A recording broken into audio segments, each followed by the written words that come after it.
to get a little bit more about what they're looking for, what they might have seen. So we're going to watch this. In the meantime, I want to bring in MSNBC national security analyst and former FBI special agent Clint Watts. So, Clint, as you're awaiting this news conference, as we are, what are you listening for?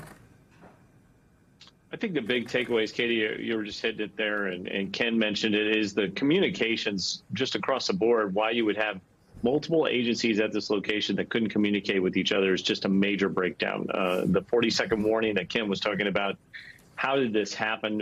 Why wasn't there a quicker reaction? The other thing that is interesting, the more I learn through these reports, is positioning of the snipers and who was able to see what and how. There were discussions of the Southern sniper team having an obstructive view. The Northern sniper team maybe not being, able to fluidly communicate one to the other.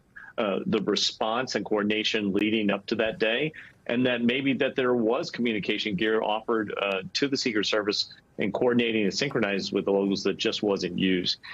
Everything, kind of from start to finish on this does not seem the way you would do it if it was a textbook operation. So just the flaws and the gaps in it, I think, is going to be quite remarkable when the facts come out. I was talking to a former official at DHS, and they were telling me that part of the issue could have been that there hasn't been an assassination attempt, anything that looks like this, even close to this, in so long, and for much of the lives of many of the people who now work in the agency, and that part of it could just be it hadn't happened before. There's a certain feeling like they were doing their job, they were making sure things like that don't happen, and a certain lack of practice or lack of awareness, because it didn't feel as immediate as it did, in the 60s, the 70s, even the early 1980s.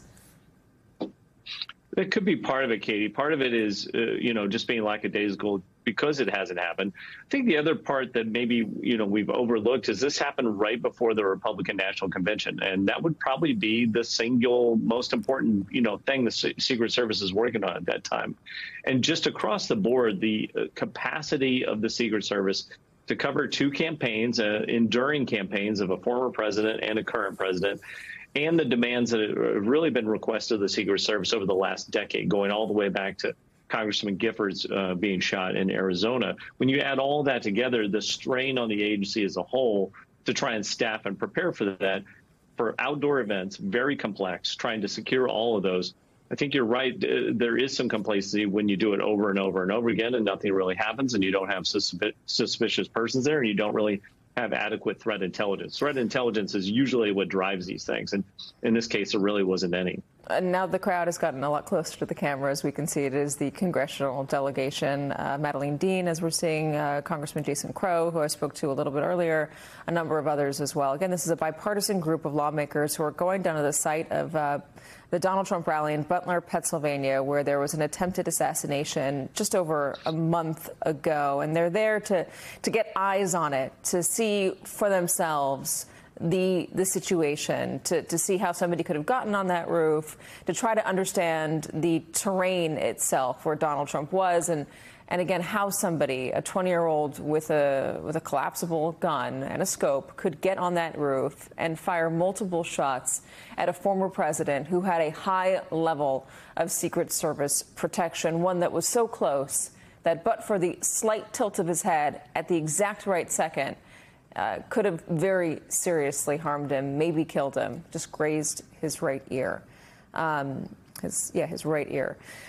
Clint, the Secret Service agents that have been put on leave, what's the deal with that? Yeah, it's hard to know, Katie. There's just not much details about it. But anytime there's an internal investigation like this, they often will put people on an administrative leave of one form or another. Doesn't necessarily mean that there's any sort of guilt associated with them. It could just be as part of the investigation.